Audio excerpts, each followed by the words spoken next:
এই যে আপনি কদিন থেকে নদিয়ায় নদিয়ার বলছেন এই নির্বাচনে ব্যাপক ভোটে জয়লাভ দুটো 100 আসন। হ্যাঁ আমার সঙ্গে বাজি লাগলে বাজি লাগবে এক কেজি দেবো 1.5 লাখ ভোটার দিয়ে দেওয়া 1 লাখ কোনটা 1.5 লাখ সেটা পরে ভোটটা মনে করার টাইম। দাদা বলছি কালকে তো জনমোহিনী বাজেট করেছে, এটা কি কৃষকদের আমি তো মধ্যে বললাম প্রভাব পড়বে? না কেন করবে 5,000 টাকা তো মমতা ব্যানার্জি আগেই ঘোষণা করেছিল। হ্যাঁ আজকে যদি কৃষকদের প্রতি তো দরদ ছিল তো সারের দামটা কমালো না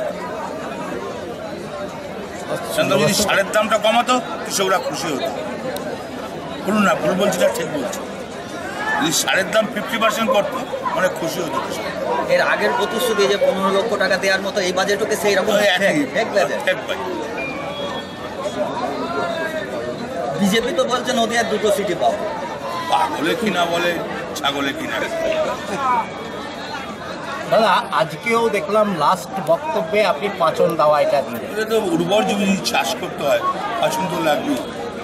2 সাইডে 2টো গরু, মধ্যেখানে নাঙল, পিছনে পাচন, এটা তো সৃষ্টি হয়ে আসছে।